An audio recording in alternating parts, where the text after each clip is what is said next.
वन्दे मातरम् वन्दे मातरम्।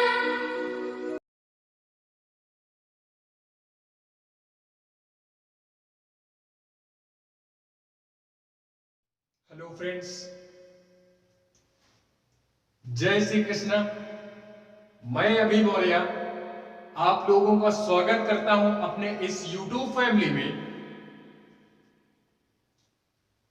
कल हम लोगों ने यार एनसीईआरटी अपनी चौथा चैप्टर जो था हमारा, उसको हमने कवर किया था। आज हम उसके आगे की क्लास को कंटिन्यू करने का प्रयास करेंगे। आज हमारा पांचवा चैप्टर क्या है? पांचवा चैप्टर, इसमें हम लोग जल की बात करेंगे। यार पहला चैप्टर आप पढ़े होंगे तो उसमें सारी चीजें मैंने बताई है, लेकिन वहां पे केवल हम लोग छोटे छोटे पॉइंट्स देखे हैं। वहां पे हम लोगों ने छोटे छोटे पॉइंट्स देखे थे, यानी पहले चैप्टर में हर एक बुक की बात मैं कर रहा हूं। एनसीईआरटी जो बुक होती है, हर एक किताब चाहे जिस सब्जेक्ट की हो, उसमें यार पहले चैप्टर में यही समझाया जाता है कि पूरी बुक में दिया क्या गया है। पूरी बुक में दिया क्या गया है, आप अगर पहला चैप्टर पढ़ लेते हो तो वो आपके समझ में आ जाता है कि पूरी बुक में दिया क्या गया है। उसके बाद से जो चैप्टर होते हैं उसमें फिर चर्चा की जाती है, जो भी पढ़ाया जाता है वो चर्चा उसमें की जाती है। तो यार इसको मैं पढ़ा चुका हूं फिलहाल में, लेकिन इसको आज हम ये पूरा का पूरा एक चैप्टर है, वहां पे केवल एक टॉपिक था छोटा सा, यहां पे पूरा का पूरा एक चैप्टर है। तो इसको हम डिटेल में पढ़ने का प्रयास करेंगे। हो सकेगा तो इसको हम आज ही खत्म करेंगे, ठीक है। ये हमारा चौथा चैप्टर से थोड़ा सा छोटा चैप्टर है, फिलहाल में इसको हम आज ही खत्म करने का प्रयास करेंगे। देखते हैं हमारा पांचवा चैप्टर क्या था, जल। जल के बारे में यार आप सारे लोग जानते हो, ठीक है। जल के बारे में आप सारे लोग जानते हो, केवल हमको किताबी लैंग्वेज समझनी है। क्या समझनी है? किताब की जो लैंग्वेज है वो समझनी है। बाकी जल के बारे में तो हम सारी चीजें जानते हैं कि जल जो होता है वो दो प्रकार का होता है। जल हमारा पहली बात दो प्रकार का होता है। कौन सा जल होता है?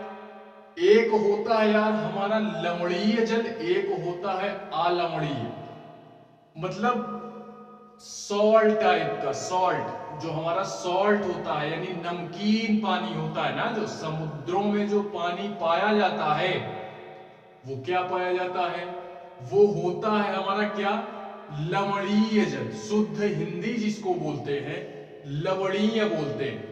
एंड जो हमारा यार बेसिक्स जो ये पानी होते हैं, जैसे नदी के हो गए, तालाब के हो गए, झील के हो गए, ठीक है, हैंड पाइप वगैरह हो गया, समरसेबुल वगैरह, तो ये सारे क्या होते हैं? ये हमारे होते हैं अलवणीय, यानी इनमें कोई खारापन नहीं होता। इनमें क्या नहीं होता? कोई खारापन नहीं होता है। तो यार फिलहाल में हम लोग देखते हैं, बुक की लैंग्वेज हम देखते हैं, बाकी सारी चर्चाएं आज हम इस क्लास में करने का प्रयास करेंगे। देखते हैं हम कि जिस प्रक्रम में जल लगातार अपने स्वरूप को बदलता रहता है और महासागर, वायुमंडल, धरती के बीच चक्कर लगाता है, उसे हम लोग क्या बोलते हैं? जल चक्र के नाम से जानते हैं। इससे पहले की क्लास, यानी पहले वाली क्लास, सबसे फर्स्ट दिन की क्लास जियोग्राफी की, आप अगर पढ़े होंगे तो जल चक्र मैंने समझाया था कि जल चक्र हमारा होता क्या है। उसमें मैंने डिफिनीशन तो नहीं दी थी फिलहाल में, लेकिन मैंने एक डायग्राम के माध्यम से समझाया था, एक चित्र बना करके मैंने बताया था यार। तो वो इससे, इसको याद करने से बेटर है आप उस क्लास को देखो, उस वीडियो को यार क्या करो, देखो। उसके बाद इस चीज को रटने की जरूरत नहीं पड़ेगी। वो डायग्राम पूरी तरह से आपको इस डिफिनीशन को समझने के लिए क्या है वो यार भरपूर है, उसमें आप समझ जाओगे। ठीक है, तो उसका वर्णन मैं यहाँ पे करने वाला नहीं हूं, उसको मैं दोबारा यहाँ पे नहीं बताऊंगा। बस यही बोल सकता हूं कि नीचे डिस्क्रिप्शन में लिंक है, आप वहां से जाकर के उस वीडियो को देखो, उसके बाद अगर इसको देखते हो तो फिर यार वो सारी चीजें ज्यादा समझ में आएंगी। देखते हैं, हमारा अगला पॉइंट है, जो हमारा अलवण जल होता है ना, उसके स्रोत कौन से होते हैं। अभी जो मैंने बताया नदी वगैरह हो गए, तालाब हो गए, ठीक है, ये सोते वर्ड जो है ना, ये थोड़ा सा एकदम शुद्ध बोल दिया है, ये मुझे भी नहीं पता ये क्या होता है। ठीक है, तो इसका आप लोग कमेंट करके बताओ यार, क्योंकि मुझे भी पता चल जाएगा कि इसका मतलब होता क्या है। ठीक है, तो आप लोग कमेंट करके बोलेंगे कि इसका मतलब होता क्या है। ये सोते सोते क्या होता है, ये चीजें मुझे थोड़ा सा नहीं पता। ठीक, शुद्ध हिंदी है। एक होता है हिम नदी, यानी बर्फ की जो नदियां होती हैं उसमें भी पानी क्या होता है, उसमें भी पानी हमारा क्या होता है, यानी लवणीय नहीं होता है, ये अलवण जल होते हैं। ठीक है, उसके बाद महासागरों एवं समुद्रों का जो जल होता है वो लवणीय होता है, ये अभी हम लोगों ने देखा।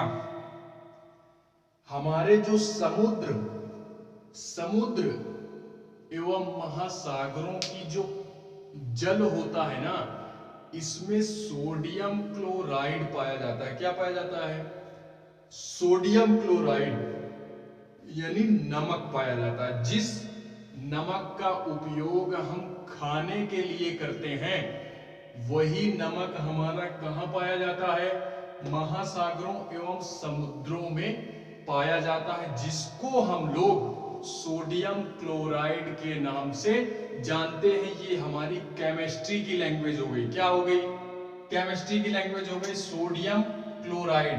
फिलहाल में आप लोग ये याद रखोगे कि खाने वाले नमक का प्रयोग यहाँ पे जो किया गया है, ये यहाँ पे पाया जाता है। कहां पे, महासागरों में पाया जाता है। उसके बाद एक नोट डालो। क्या डालोगे, एक नोट डालो कि जो हमारी लवणता होती है ना, जो हमारी लवणता होती है किसमें, नमक में, वो 1000 ग्राम में मौजूद नमक की मात्रा होती है।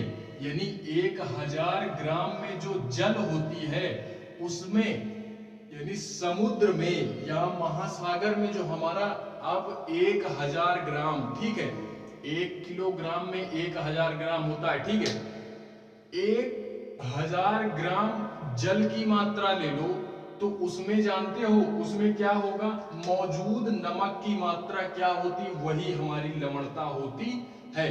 ये फिलहाल में पूरा का पूरा ये जो सेंटेंस बन गया, ये पूरा का पूरा केमिस्ट्री में आता है। किस में आता है, केमिस्ट्री में आता है। ठीक है, लेकिन फिर भी हम लोग यहाँ पे केवल एक नोट के हिसाब से देखते हैं यार। ठीक है, महासागर की औसतन लवणता, महासागरों की जो औसतन लवणता होती है वो 35 भाग प्रति 1000 ग्राम होती है। ठीक है, तो इस पॉइंट को भी याद रखोगे। इजराइल में एक हमारी क्या है, इजराइल में हमारा एक सागर है जिसका नाम है मृत सागर, ये नाम भी याद रखोगे।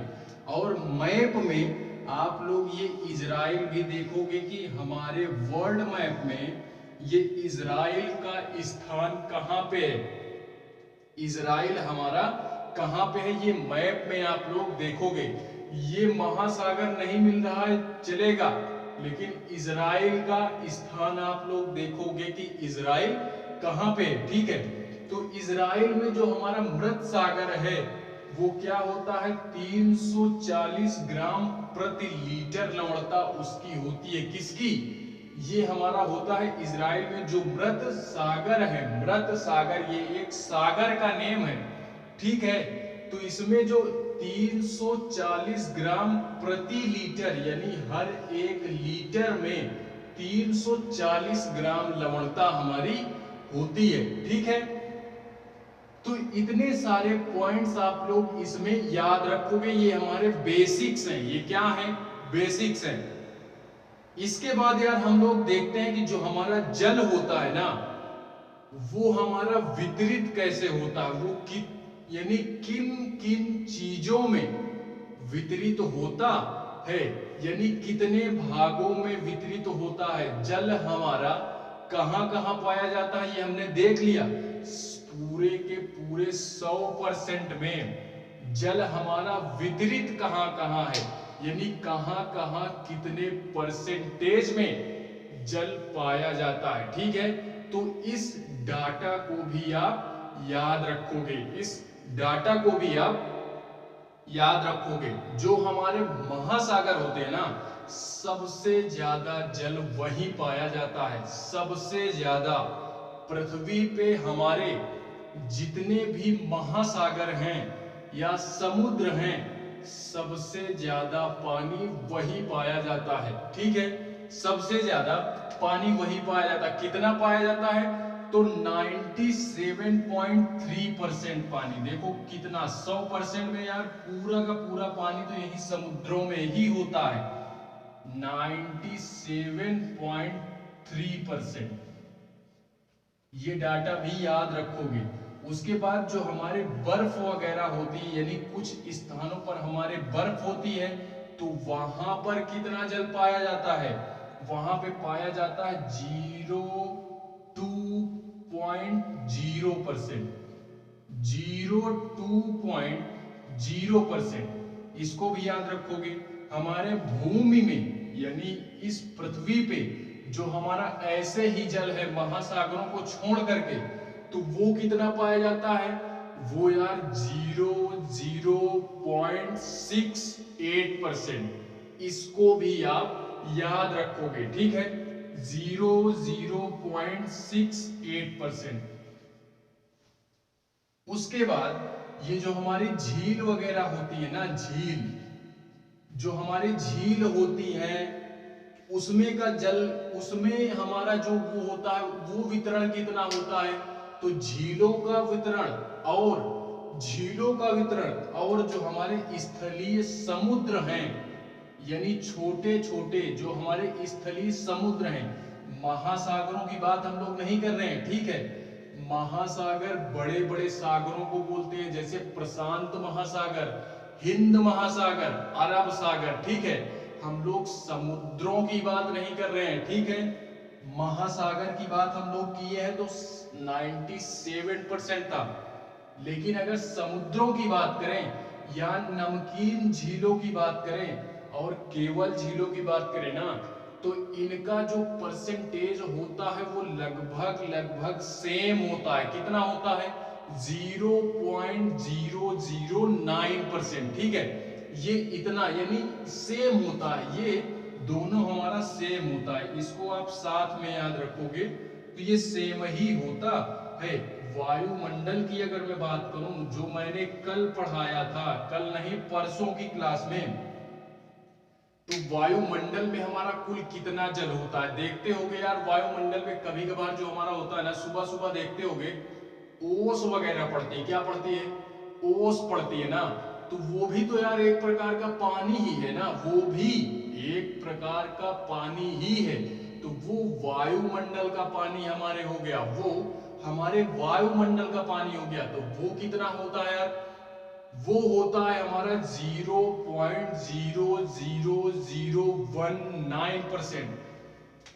ये याद रखोगे, 0.0019%। ठीक है, उसके बाद जो हमारी नदियां होती हैं, नदियों में कितना परसेंट पानी पाया जाता है? नदियों में हमारा पानी पाया जाता है 0.0001%। तो इस डाटा को आपको याद रखना, ये डाटा याद होने चाहिए।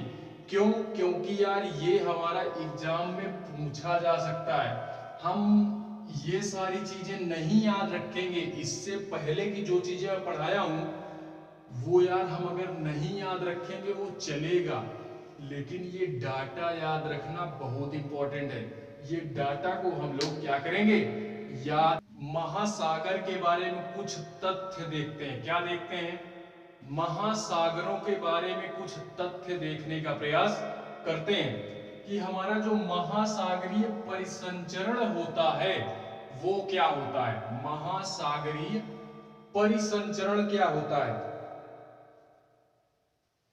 ताल एवं झील के शांत जल के विपरीत महासागरीय जल जो हमारा होता है वो हमेशा क्या होता है? वो यार हमेशा गतिमान होता है, यानी हमेशा वो महासागर का जो हमारे जल होता है वो कभी स्थिर नहीं होता, वो कभी स्थिर नहीं होता है, वो हमेशा क्या होता है? गतिमान होता है। ठीक है, तो इसको भी आप लोग याद रखोगे, इसको भी आप लोग याद रखोगे। एक पॉइंट है इसमें ये कि अभी मैंने बोला यार कि ये कभी भी स्थिर नहीं होता, यानी शांत नहीं होता है। ठीक है, स्थिर नहीं होता, शांत नहीं होता, दोनों एक ही बातें। महासागरों का वर्गीकरण यार कुछ हमारे तथ्य ऐसे हैं जिनके आधार पे हमारा क्या किया गया है, जिनके आधार पे हमारा महासागरों की तरंगों का क्या किया गया है? वर्गीकरण किया गया है। किसका किया गया है यार? महासागरों की गतियों का क्या किया गया है? वर्गीकरण किया गया है। तरंगों का नहीं, सॉरी, गतियों का। ठीक है, यानी जो हमारा स्थिरता नहीं होती उस न स्थिरता वाले यानी अनस्थिरता वाले को क्या किया गया है? वर्गीकृत किया गया है। पहली बात तो होती है हमारी तरंगे होती हैं। उसके बाद हमारा होता है ज्वार भाटा, ये नाम बहुत सुने होंगे। ठीक है, ज्वार भाटा जो हमारी होती हैं। उसके बाद ये हमारी धाराएं जो होती हैं, क्या होती हैं? धाराएं। तो ये हमारी यार महासागरों की गतियों के आधार पे ये हमारी क्या है कि उनकी जो गतियां होती हैं वो इन तीनों के आधार पे वर्गीकृत की गई है। इसके बाद एक नोट पॉइंट हम लोग देखते हैं, एक नोट पॉइंट देखते हैं कि जो हमारा विश्व जल दिवस मनाया जाता है वो कब मनाया जाता है? विश्व जल दिवस कब मनाया जाता है? वो यार 22 मार्च को मनाया जाता है। कब मनाया जाता है? ये पॉइंट भी आप लोग याद रखोगे। 22 मार्च को विश्व जल दिवस मनाया जाता है। इसके पहले की क्लास में यार मैंने बोला था, पर्यावरण की जब क्लास पढ़ाया था मैंने, उसमें था हमारा विश्व पर्यावरण दिवस कब मनाया जाता है? तो वो हमारा 5 जून को मनाया जाता है। ठीक है, मैंने रिमाइंड करने के लिए केवल बता दिया। ठीक है, कंपैरिजन करके पढ़ोगे। कोई भी चीज अगर मिलती रहा करे तो उसका कंपैरिजन किया करो। क्या किया करो? कंपैरिजन किया करो, क्योंकि अगर कंपैरिजन कर देते हैं ना किसी चीज का, तुलना जिसकी करते हैं, तो वो क्या हो जाता है? हमेशा के लिए दिमाग में बैठ जाती है। तो यार जो चीज तुलना करने वाली होती है ना, वो हम तुलना करते हैं, उस चीज की कंपैरिजन हम लोग करते हैं। तो कंपैरिजन आप कराया करो कि कंपैरिजन क्या होता है। ठीक है, उसके बाद हम लोग देखते हैं तरंगे क्या होती है। क्या होती है? तरंग हमारी क्या होती है? तो तरंग हम लोग देखते हैं कि तरंग हमारी क्या होती है। जब महासागरीय सतह पर जल जो होता है वो लगातार उठता रहता है और गिरता रहता है। महासागर की सतहों पर जो हमारा जल होता है वो लगातार यार या तो उठे और उसके बाद गिरे, तो उसी को हम लोग तरंग बोलते हैं।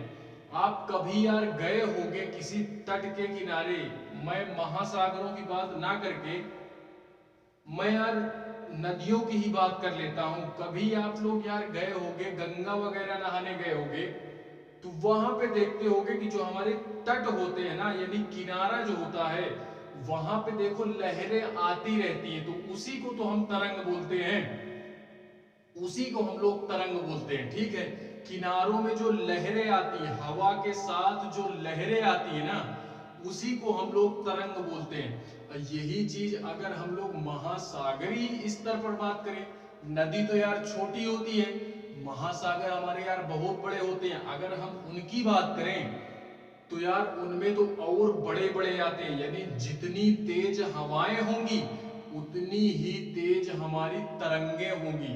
जितनी तेज हवाएं चलती हैं उतनी ही तेज हमारी तरंग उठती है। तरंग हमारी होती क्या है, तो आई होप यार समझ गए होंगे आप लोग की तरंग हमारी क्या होती है। उसके बाद एक नोट पॉइंट और लिखते हैं। क्या लिखते हैं, एक नोट और लिखते हैं।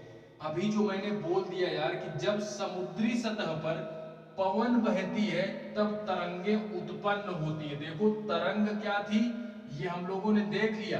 अब ये तरंग उत्पन्न कैसे होती है, यानी ये इनका प्रोड्यूस यानी प्रोडक्शन कहां से होता है, प्रोडक्शन इन सारी चीजों का, यानी जो हमारी वेव होती हैं, वेव्स जो हमारी होती हैं उनका प्रोडक्शन कैसे होता है, वो प्रोड्यूस कैसे होती हैं। तो उसको हम लोग ये देखते हैं कि जैसे जैसे हमारी जो एयर होती है ना वो हाई लेवल पे जाती है तो वैसे वैसे हमारी जो वेव्स होती हैं, वेव्स क्या होती हैं, वो हमारी बढ़ने लगती हैं। उतनी ही तेजी से हमारी वेव्स क्या होती हैं, वो बढ़ने लगती हैं। ठीक है, ये अभी मैंने बोल ही दिया कि जितनी तेज हमारी एयर होगी उतनी ही तेज हमारी क्या होगी, वेव्स होगी। वेव्स मतलब तरंगे। ठीक है, तो यार इतनी सारी चीजें क्लियर होंगी, क्लियर होंगी, मैं तो यही समझ रहा हूं कि क्लियर होगी। क्यों, क्योंकि यार हम लोग एनसीईआरटी में फिलहाल ज्यादा कुछ समझाने वाला होता नहीं है। क्योंकि मैंने जब पढ़ी थी ना तो मुझे यार इतनी डिटेल में कोई पढ़ाने वाला नहीं था, मैंने खुद से इतनी डिटेल में पढ़ा। अब मैं तो फिलहाल आप लोगों को मैं तो फिलहाल इतने डिटेल में पढ़ा रहा हूं।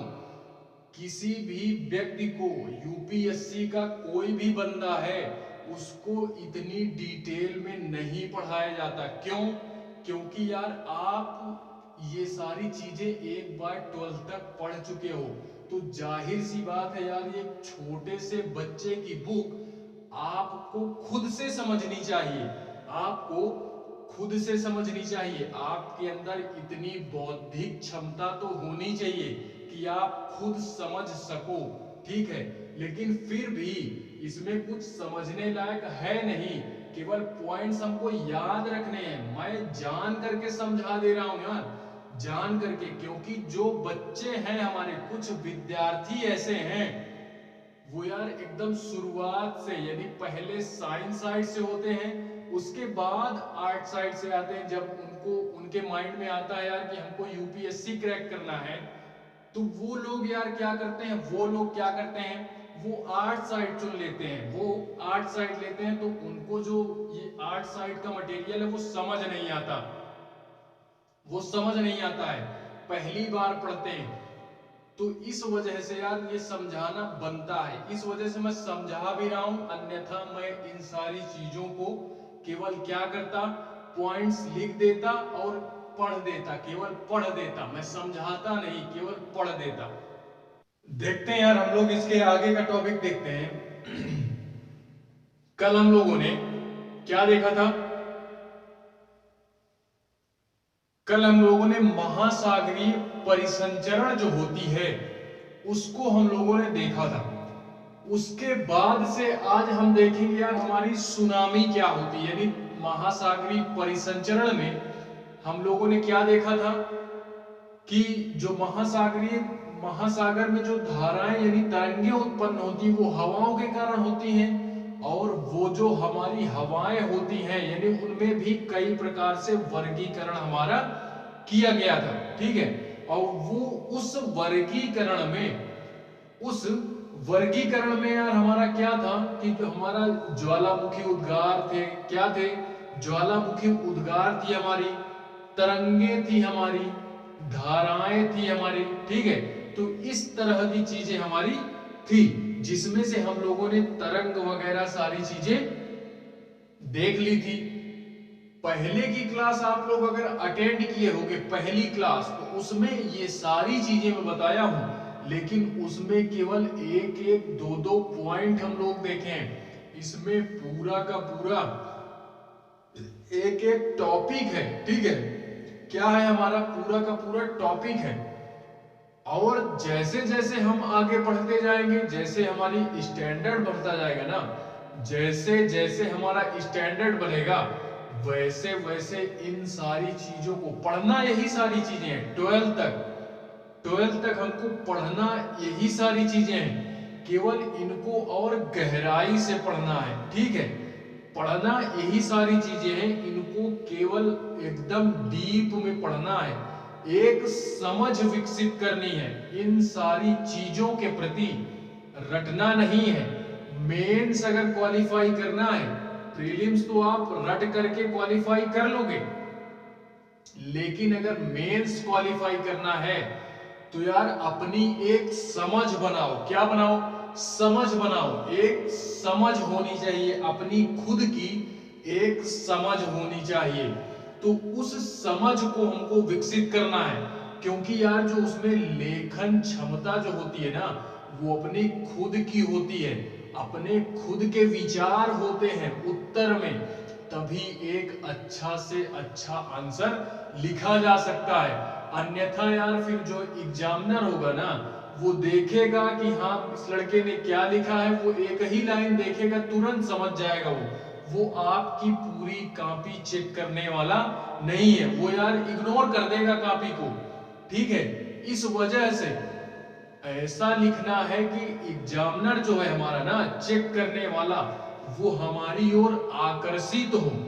यार इतने साल तैयारी हम लोग अगर कर रहे हैं, इतने साल अगर हम लोग तैयारी कर रहे हैं ना, तो इतने साल अगर ज्ञान लिया गया है ना, तो पूरे ज्ञान को उसी कॉपी में उड़ेलना है जाकर के। अगर वहां जाकर के पूरा ज्ञान अपना उड़ेल दिए 3 साल 4 साल का, तो सिलेक्शन आपका तय है। और वहां अगर उस कॉपी में अपना ज्ञान उड़ेरने में या डालने में सक्षम नहीं हो आप, तो आप सिलेक्शन भूल जाओ। ज्ञान हम किस लिए ले रहे हैं? इसी कारणवश ले रहे हैं, फ्यूचर हमारा क्या होना चाहिए? ब्राइट होना चाहिए। हमारा फ्यूचर जो है वो ब्राइट होना चाहिए। ठीक है, तो हम अपने फ्यूचर को ब्राइट करने के लिए ज्ञान ले रहे हैं, और उस ज्ञान को हमको उसी कॉपी में जाकर के उड़ेल देना है। लेखन क्षमता विकसित करनी है, तो अपने अंदर यार ज्ञान होना चाहिए। क्या होना चाहिए? ज्ञान होना चाहिए। ज्ञान होगा तो एक अच्छा से अच्छा उत्तर लिखा जा सकता है। ठीक है, अच्छा से अच्छा उत्तर लिखा जा सकता है। अन्यथा यार अगर ज्ञान नहीं है ना, तो फिर आप उत्तर लिखने के लिए सक्षम नहीं हो, और उसके बाद सिलेक्शन तो भूल ही जाओ। प्रीलिम्स निकाल सकते हो आप, लेकिन मेंस नहीं निकाल सकते। मेंस नहीं निकाल सकते। हम लोग खैर यार अपने टॉपिक पे आते हैं। टॉपिक में हम लोगों ने तरंगे देखी थी ना, तरंग के बाद हम लोग आज सुनामी देखेंगे। क्या देखेंगे? सुनामी देखेंगे कि जो हमारी सुनामी होती है ना, वो आती कैसे है और कहां पे आती है। तो यार जो हमारी सुनामी वगैरह होती है ना मेरे भाई, सुनामी यार हमेशा, ये मतलब जल जहां पर ज्यादा होगा, तरंगे जहां पर ज्यादा उठेंगी, हमेशा ये वहीं पे आता है। और अभी तक की बात की जाए ना, अभी तक अपने इंडिया में तो 150 मीटर ऊंची, सोचो 150 मीटर ऊंचा कितना होता है? 150 मीटर ऊंची, क्या मतलब अभी तक देखा गया है कि 150 मीटर ऊंची सुनामी हमारी देखी गई है। सबसे ऊंची सुनामी हमारी क्या थी? 150 मीटर की थी। और वो हमारा कहां पे आया था? तो वो यार दक्षिण के एरिया में आया था। हमारा भारत का जो दक्षिण का एरिया है ना, दक्षिण का जो एरिया है, मैप वगैरह आप मैपिंग करते जाओगे। ठीक है, अभी यहाँ पे इसी के जस्ट बाद, मैं उसको यहाँ पे पढ़ाऊंगा नहीं, मैं बोले दे रहा हूं, आप बुक में एनसीईआरटी के देखोगे। जस्ट इसके बाद एक केस स्टडी दी गई है, एक केस स्टडी दी गई है। तो आप लोग जो भी मेरा भाई एथिक्स तैयार करना चाह रहा है ना, एथिक्स जीएस पेपर 4, ठीक है, जीएस का जो हमारा पेपर 4 होता है, एथिक्स यानी केस स्टडी, किसी भी केस को कैसे हैंडल करना है, तो वो ये जस्ट इसी के बाद आता है। जस्ट इसी के बाद वो एक केस स्टडी का भी काम करेगा और क्या करेगा, वो डिजास्टर मैनेजमेंट का भी काम करेगा। क्या करेगा, डिजास्टर मैनेजमेंट का भी कार्य करेगा। तो उसको आप लोगों को जरूर पढ़ना है। मैं उसको यहाँ पे बताने वाला नहीं हूं, मैं केवल यार एनसीईआरटी में जो टॉपिक दिए गए हैं वो बताऊंगा।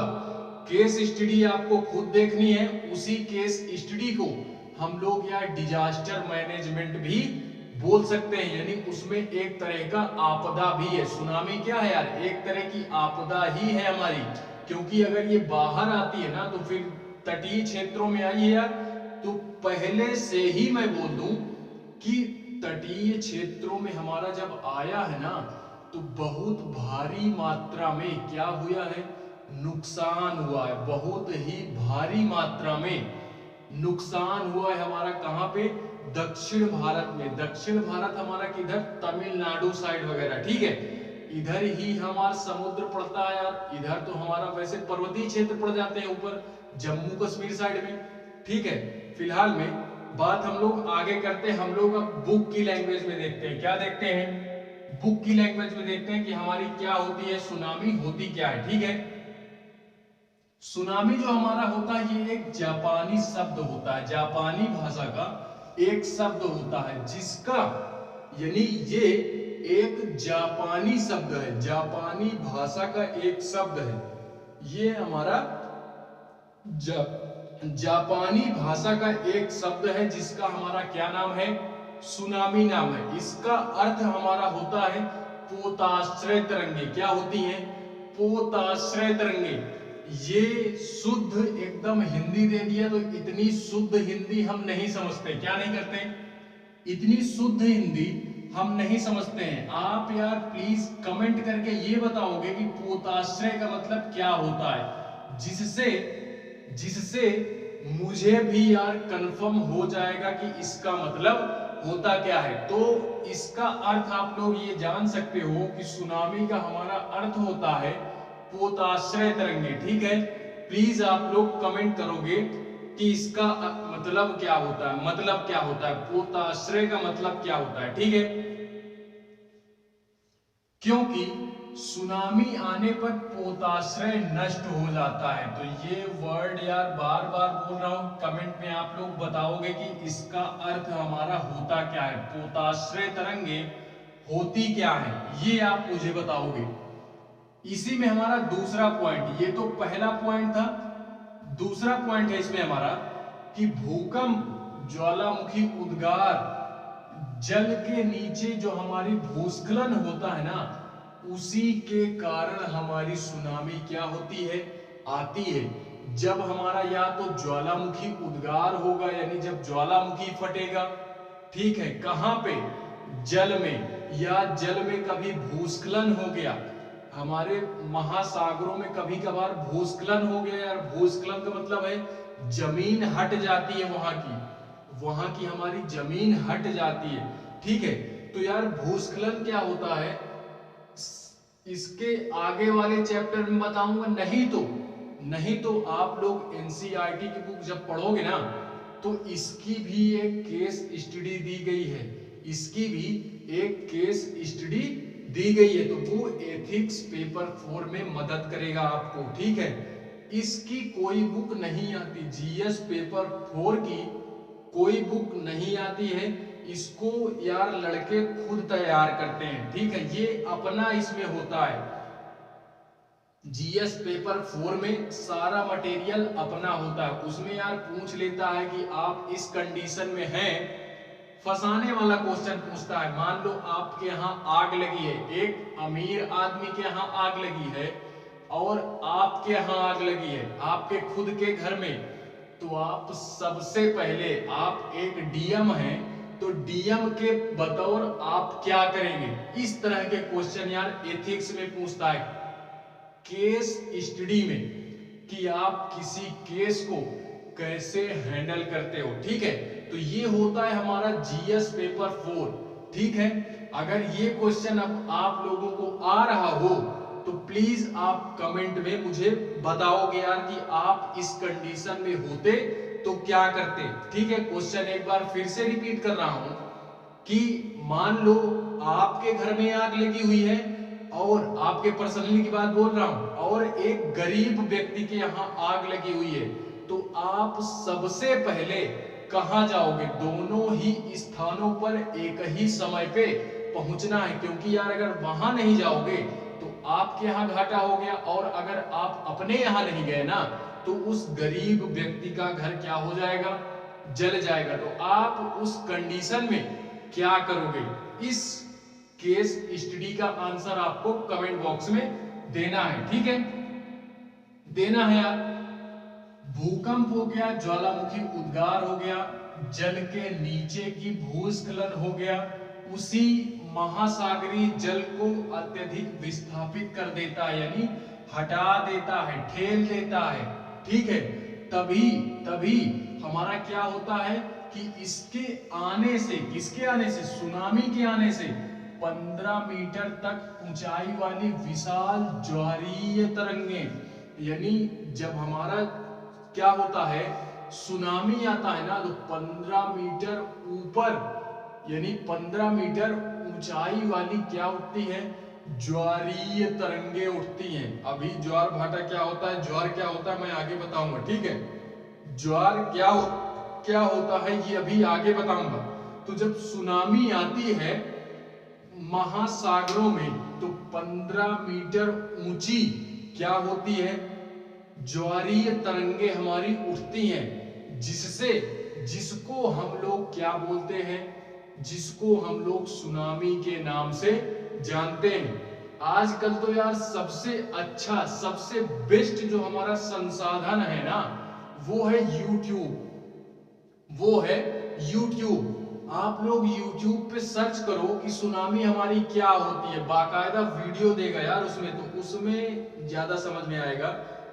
टॉपिक यहां से क्लियर करो, वीडियो देख करके आप सारी चीजें आप अपने हिसाब से हैंडल कर सकते हो। ठीक है, इसी में हमारा तीसरा पॉइंट है जो मैं बता चुका हूं। चौथा पॉइंट, अब तक का सबसे विशाल सुनामी 150 मीटर मापा गया है। उसके बाद छठा पॉइंट, ये तरंगे 700 किलोमीटर प्रति घंटे की अधिक गति से चलती है। क्या चलती है?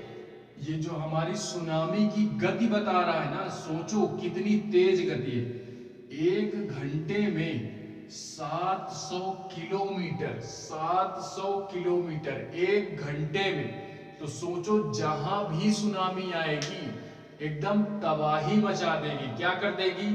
तबाही मचा देगी यार। तो ये सारी चीजें हमारा कहां पे आया था? दक्षिण भारत में 2004 में। ये 2004 की बात है, तो केस स्टडी आप जरूर करोगे, दिया गया है उसमें एनसीईआरटी में। 2004 में आया था, जिससे भारी मात्रा में क्या हुआ था? भारी मात्रा में हमारा क्या हुआ था वहां पे, यानी क्या बोल सकते हैं कि भारी मात्रा में विनाश हुआ था। विनाश वर्ड, विनाश हुआ था। ठीक है, उसके बाद यानी जब यहां पे आया ना, तो हमारा जानते हो दक्षिण भारत में एक स्थान है हमारा अंडमान निकोबार द्वीप समूह। ठीक है, इसमें है एक स्थान हमारा इंदिरा पॉइंट, ये डूब गया था। ये क्या हो गया? जब हमारी सुनामी आई थी तो अंडमान निकोबार द्वीप समूह में हमारा एक स्थान है हमारा क्या? इंदिरा पॉइंट। तो ये स्थान हमारा डूब गया था। एक बात मैं ये बताना चाहूंगा, मेरे जो विद्यार्थी हैं यार, या मेरे जो भैया हैं, मैं उनको ये बोलना चाहूंगा कि आप लोग यार कंफ्यूज नहीं होंगे। किसमें? ये जो हमारा अंडमान निकोबार द्वीप समूह है, यहाँ पे हमारा इंदिरा पॉइंट है। और अगर हम ऊपर की बात करें जम्मू कश्मीर की, तो वहां पे हमारा इंदिरा कॉल है, उसको हम लोग इंदिरा कॉल बोलते हैं। तो इन दोनों में कंफ्यूजन नहीं होनी चाहिए। फिलहाल में जब हम लोग इंडियन जियोग्राफी पढ़ेंगे ना, अभी कुछ ही दिन बाद कुछ ही दिन में मैं इंडियन जियोग्राफी भी क्या करने लगूंगा, उसको भी मैं शुरू करूंगा। तो यहाँ पे आप ये कवर करो, उसके बाद इसको कवर करते करते हम इंडियन जियोग्राफी भी शुरू करेंगे। तो मैं बताऊंगा जम्मू कश्मीर से लेकर के नीचे कन्याकुमारी तक, इंदिरा कॉल से लेकर के नीचे कन्याकुमारी, जिसको हम लोग केप कमोरिन बोलते हैं, इसकी ऊंचाई कितनी है, ठीक है। और इधर हमारा गुजरात के कच्छ से लेकर के या गोहार मोता, हमारा इधर गुजरात में सबसे स्टार्टिंग पॉइंट जानते हो क्या है, गोहार मोता। और उधर अरुणाचल प्रदेश, पूर्व में अरुणाचल प्रदेश का एक स्थान है कीबीथू, वहां तक कितना हमारा डिस्टेंस कितना है, यानी हमारे भारत की कुल लंबाई कितनी है, चौड़ाई कितनी है। हमारे भारत में समय जो होता है ना, सब अपने अपने स्थान का समय अलग अलग होता है। तो हमारे भारत का जो समय है वो कैसे सेट किया गया, देखते हो कि सारे घड़ियों का समय एक ही है। पूरे भारत में हम चाहे जहां ट्रेवलिंग करेंगे, समय यार हमारा सेम ही होता है, हर घड़ी में समय सेम होता है। तो आप अगर एकदम स्टार्टिंग की बात करो तो यार ये समय आया कहां से, समय बनाया किसने, सबसे शुरुआत में समय को किसने सेट किया होगा। और ये ही कैसे बताया कि केवल हम 12 तक ही गिनेंगे, 1 से 12 तक ही गिनेंगे। तो ये कैसे हुआ, हम और भी तो बढ़ा सकते थे दिन को यार, और भी तो बढ़ा सकते थे, 12 के बाद 13, 14, फिलहाल वो तो हमारा स्टेशन का हो गया, जो हमारी ऐसे होती है। तो यार ये सारी चीजें मैं बताऊंगा, ठीक है, ये सारी चीजें मैं बताऊंगा इंडियन जियोग्राफी जब पढ़ेंगे। हमारा भारत का जो समय है वो 5.5 घंटा आगे है, किससे, लंदन से। यानी लंदन में जब रात के 12 बजेंगे ना, तो हमारे इंडिया में सुबह के 5 बजेंगे, 5, 5:30 बजेंगे, ठीक है।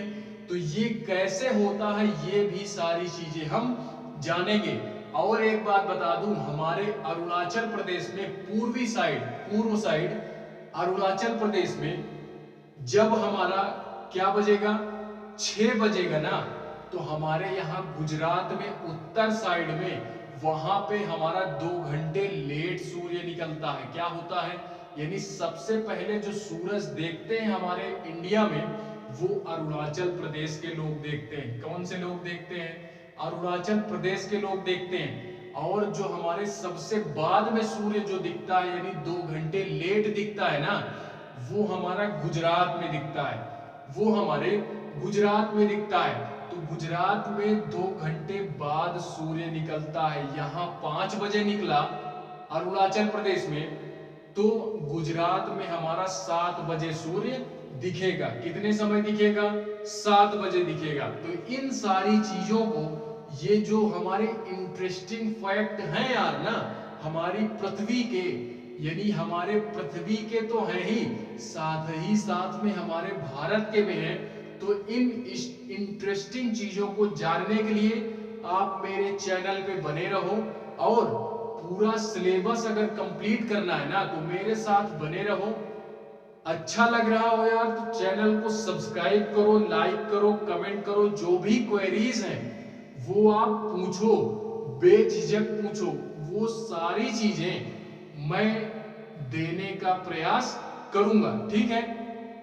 क्या ज्वार भाटा देखते हैं, क्या देखते हैं, ज्वार भाटा देखते हैं। ज्वार भाटा हमारा होता क्या है, तो यार ज्वार भाटा हमारा क्या होता है वो देखते हैं कि दिन की बात बोल रहा है, दिन में 2 बार नियम से महासागरीय जो हमारा जल है ना, वो अगर ऊपर उठता है और नीचे गिरता है नियमित रूप से, तो उसी को हम लोग ज्वार भाटा के नाम से जानते हैं। उसी को हम लोग क्या बोलते हैं, ज्वार भाटा के नाम से जानते हैं। तो ये आप डिफिनीशन टाइप याद कर सकते हो।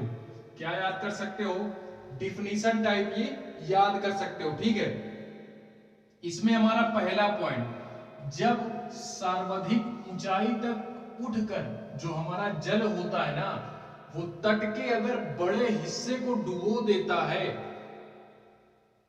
तट के बड़े हिस्सों को डुबो देता है। जो हमारा महासागर का जल होता है वो सर्वाधिक ऊंचाई तक पहुंचकर तट के बड़े हिस्से को अगर डुबो देता है तो उसे हम लोग ज्वार बोलते हैं। क्या बोलते हैं?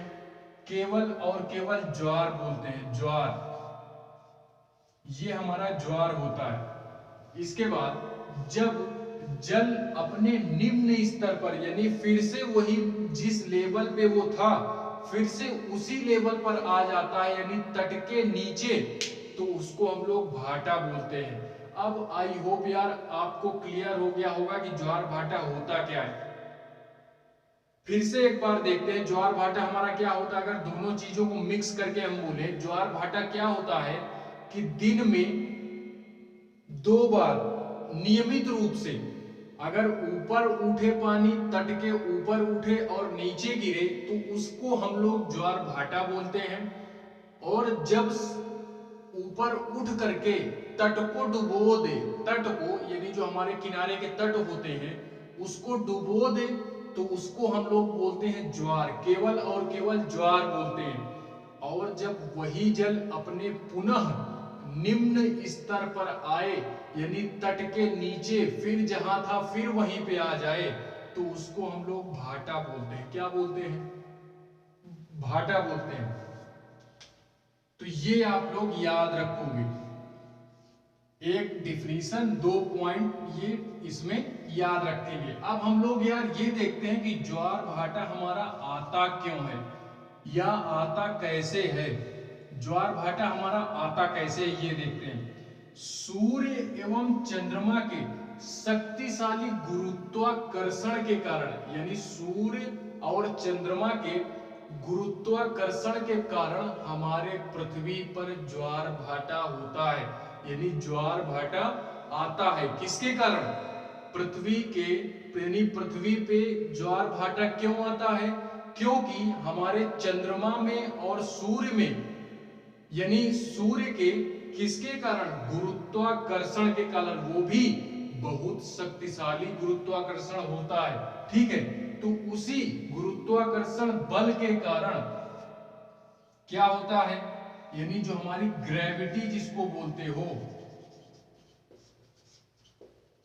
गुरुत्वाकर्षण बल के कारण हमारा ज्वार भाटा आता है। कहां पे? पृथ्वी की सतह पर।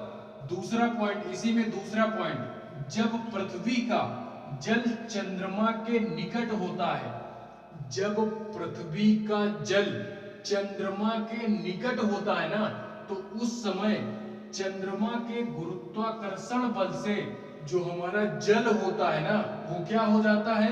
अभिकर्षित होता है। क्या होता है? अभिकर्षित होता है। किसकी तरफ? चंद्रमा की तरफ। तो जिसके कारण से हमारा उच्च ज्वार आता है, यानी बहुत भारी मात्रा में केवल और केवल ज्वार आता है, ना कि ज्वार भाटा दोनों आता है। केवल और केवल ज्वार आता है हमारा। यार मुझे जहां तक लग रहा है कि हमारा जो भाटा होता है ना वो हानिकारक नहीं होता है, लेकिन जो ज्वार होता है ना वो हानिकारक होता है। क्यों? क्योंकि यार ज्वार हमारा तब आता है, ज्वार हमारा पूरे तट को डुबो देता है, तट को भी डुबो देता है। जो हमारा भाटा होता है वो तो यार निम्न स्तर पर होता है, इस वजह से हमारा भाटा जो होता है ना वो यानी क्या होता है, उतना हानिकारक नहीं होता जितना कि ज्वार होता है। इसके बाद हम लोग देखते हैं हमारे ज्वार भाटा के लाभ क्या होते हैं, यानी इससे हमको क्या लाभ होगा, एक व्यक्ति को इससे क्या लाभ होंगे ज्वार भाटा आने से। तो उसको मैं बताऊंगा, यहाँ पे केवल बता रहा हूं, लिखूंगा नहीं उसको। ठीक है, तो 2-3 पॉइंट आप लोग ध्यान से सुनेंगे, 2-3 पॉइंट ध्यान से सुनना है। पहला पॉइंट आप ये नोट कर सकते हो कि ज्वार भाटा के हमारे जो लाभ है ना, ज्वार भाटा जब हमारा आता है तो उसके आने से जो हमारी मछलियां होती है ना वो किनारे में आ जाती हैं। वो हमारी जो मछलियां होती हैं वो किनारे पे आ जाती हैं, जिसके कारण मछलियां जो हमारी होती हैं वो किनारे आ जाती हैं। तो जो हमारे मछुआरे लोग होते हैं ना वो क्या करते हैं, जो हमारे मछुआरे लोग होते हैं आसानी से मछलियों को पकड़ सकते हैं। पहला पॉइंट तो ये हो गया।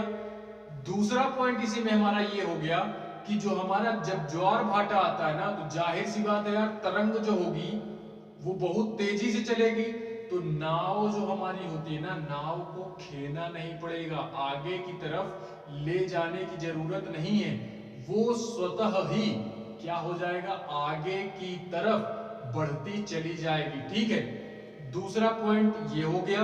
एंड तीसरा पॉइंट है हमारा, तीसरा पॉइंट ये है कि जब ज्वार भाटा आता है ना, तो कुछ स्थानों पर जो पानी का उतार चढ़ाव होता है, उसके कारण हमारी इलेक्ट्रिसिटी उत्पन्न की जाती है। इलेक्ट्रिसिटी क्या की जाती है, प्रोड्यूस की जाती है। तो फिलहाल में आप ये 3 पॉइंट याद रखोगे। क्या करोगे, 3 पॉइंट याद रखोगे कि किसी एक व्यक्ति को लाभ क्या हो सकता है। एक व्यक्ति को नहीं, वो सबको हो सकते हैं। ठीक है, फिलहाल में इसका फायदा यार वहां के रहने वाले लोग ही उठाते हैं, जो हमारे दक्षिण के लोग हैं वो लोग। ठीक है, वो लोग ही इसका फायदा। एक जो ज्वार भाटा होता है ना, एक जो ज्वार भाटा होता है, यानी एक प्रकार से इसका नाम हम लोग दे दिए। क्या दे दिए, एक प्रकार का होता है हमारा बृहद ज्वार भाटा। इसको भी आप याद रखोगे, बृहद ज्वार भाटा क्या होता है। ठीक है, अभी तक हम लोगों ने ज्वार भाटा पढ़ा, अब इसमें एक नाम जोड़ रहे हैं हम, वृहद नाम जोड़ रहे हैं। क्या जोड़ रहे हैं, वृहद नाम जोड़ रहे हैं कि वृहद ज्वार भाटा क्या होता है। तो क्या होता है यार, उसको आप लोग देखो कि वृहद ज्वार भाटा क्या होता है। जब सूर्य, चंद्रमा और पृथ्वी क्या हो जाए, तीनों एक सीध में आ जाएं, तीनों एक सीध में आ जाएं। कब, पूर्णिमा को या अमावस्या को। तो क्या होता है यार, तभी तभी हमारा क्या होता है, महासागर का जो जल होता है ना, जो जल होता है वो बहुत उच्च स्तर पर हो जाता है, तो उसी को हम लोग क्या बोलते हैं, वृहद ज्वार के नाम से जानते हैं। क्या करते हैं, वृहद ज्वार के नाम से जानते हैं। ठीक है, तो इसको भी आप लोग याद रखोगे। उसके बाद हम लोग देखते हैं महासागरीय धाराएं क्या होती हैं। महासागरीय धाराएं क्या होती हैं, महासागरीय धाराएं निश्चित दिशा में महासागरीय सतह पर, महासागरीय सतह पर नियमित रूप से बहने वाली जल की धाराएं होती हैं। ये बुक की लैंग्वेज है, आप लोग फिलहाल उतना टफ नहीं है, नहीं मैं अपने लैंग्वेज में भी बताता। ठीक है, उतना टफ नहीं, केवल समझना है। तो ये पॉइंट भी आप लोग याद रखोगे। महासागरीय धाराएं निश्चित दिशा में महासागरीय सतह पर नियमित रूप से बहने वाली जल की धाराएं हमारी होती हैं। ये जो धाराएं होती हैं, ये 2 प्रकार की होती है। ये जो धाराएं होती हैं वो 2 प्रकार की होती हैं। एक होती है हमारी ठंडी जलधारा और एक होती है हमारी गर्म जलधारा। एक हमारी इसी में नाम आता है गल्फ स्ट्रीम का। गल्फ स्ट्रीम, इसके जस्ट नीचे, किसके नहीं, ये इस टॉपिक के, इस टॉपिक के ठीक नीचे एक मैप दिया गया है। आप उस मैप को, मैंने एक बुक दिखाई थी आप लोगों को मैपिंग की। ठीक है, मैपिंग की मैंने बुक दिखाई थी, तो उस मैप को आप लोग फिल करोगे। यहां से नहीं, इसके पहले से ही मैं मैपिंग करवाना स्टार्ट कर चुका हूं। मैपिंग आप लोग स्टार्ट कर दो। ठीक है, जिससे हमको ये पता चल जाएगी कौन सी धाराएं, किस प्रकार की धाराएं होती हैं, किस स्थान पे कौन सा देश हमारा पड़ता है, किस अक्षांश पे, किस देशांतर पे हमारा कौन सा देश मैप में कहां दिया गया है, किस नदी की लंबाई कितनी है, चौड़ाई कितनी है, कौन सा पहाड़ हमारा कहाँ पे है, कौन सा पठार हमारा कहाँ पे है, कौन से मैदान हमारे कहाँ पे हैं, कौन से महासागर हमारे कहाँ पे हैं, ये सारी चीजें पता हो जाएंगी यार। इसका मतलब ये निकलता है कि अगर यूपीएससी क्रैक करना है तो जियोग्राफी में क्या होना चाहिए, जियोग्राफी हमारा क्या है, जियोग्राफी को एक तरीके से आप ये बोल सकते हो कि हमारे पृथ्वी पर प्राकृतिक जो चीजें हैं, प्राकृतिक जो चीजें हैं वो सारी चीजें आनी चाहिए, वो सारी चीजें आनी चाहिए। यानी पूरी दुनिया का ज्ञान समेटना है, अपने माइंड में स्टोर करना है, अपने माइंड में स्टोर करके रखना है। कौन सी चीजें कहां पे हैं, कितनी प्रकार की धाराएं होती हैं, समुद्रों में क्या क्या चीजें होती हैं, समुद्र में क्या होता है, बाहर क्या होता है, स्थलों में क्या होता है, हमारे पृथ्वी पे क्या होता है, ठीक है, किस देश में कौन सी झील है, कौन से जलप्रपात हैं, अपने इंडिया में क्या है, अपने इंडिया के पठार कैसे हैं, मैदान कैसे हैं, यहाँ की झीलें कैसी हैं, यहाँ पे जहां जहां पे जिन जिन स्थानों पे संगम बन रहे हैं हमारे, वो कहां से हैं, गंगा कहां से निकलती है, ब्रह्मपुत्र कहां से निकलती है, हमारे जो पर्वत है ना वो पर्वत कहां पे हैं, हमारे पूरे इंडिया का विस्तार कितना है, ठीक है। तो ये सारी चीजें मैंने तो अभी एक जियोग्राफी का छोटा सा एक पहलू ही बताया, जियोग्राफी का एक छोटा सा पहलू ही बता रहा हूं यार। यूपीएससी क्रैक करना है तो यार पढ़ना पड़ेगा, मेहनत से अगर चूक गए, मेहनत से अगर चूक गए तो यूपीएससी की कुर्सी छोड़ दो, कुर्सी की ख्वाहिश मत देखना कभी भी, कभी भी कुर्सी की ख्वाहिश मत देखना। इस वजह से अगर कुर्सी चाहिए, बहुत दिन हो गए, जिन लोगों ने अभी शुरुआत की है, हाल ही फिलहाल में 6 महीने हुए हैं, 3 महीने हुए हैं यूपीएससी के फील्ड में उतरे, इस कुरुक्षेत्र में अगर उतरना है तो यार एक अपना अच्छा सारथी ढूंढो। इतनी सारी चीजें आप इसमें याद रखोगे, इतनी सारी चीजें आप इसमें याद रखोगे। आज से ये हमारा चैप्टर क्या होता है, क्लियर होता है, ये हमारा चैप्टर आज से क्लियर होता है। तो यार मेरे भैया जितने भी चीज मैं पढ़ा चुका हूं वो सारी चीजें आप लोग रिवीजन करते चलो, अन्यथा पढ़ने का कोई मतलब नहीं, पढ़ने का कोई मतलब नहीं है। क्योंकि यार एक बार में कभी कोई कुछ उखाड़ नहीं पाता। आप सोच लो एक बार हम पढ़ लिए तो एक बार में कभी कुछ उखड़ने वाला नहीं है, न कभी कोई उखाड़ पाया है और न कभी कोई उखाड़ पाएगा, ठीक है, न कभी कोई उखाड़ पाएगा, ये सत्य है। इससे मुंह मत मोड़ो, सत्य से मुंह नहीं मोड़ना। अगर कुर्सी चाहिए तो सत्य का हाथ पकड़ो, सत्य का हाथ पकड़ना है, असत्य का हाथ नहीं पकड़ना, ठीक है। मिलते हैं नेक्स्ट वीडियो में, मिलते हैं नेक्स्ट वीडियो में अगले चैप्टर के साथ। इन सारी चीजों को रिवीजन करते चलो आप। तब तक के लिए क्या, अलविदा, बाय, गुड नाइट, शब्बा खैर। मिलते हैं अगले वीडियो में, तब तक के लिए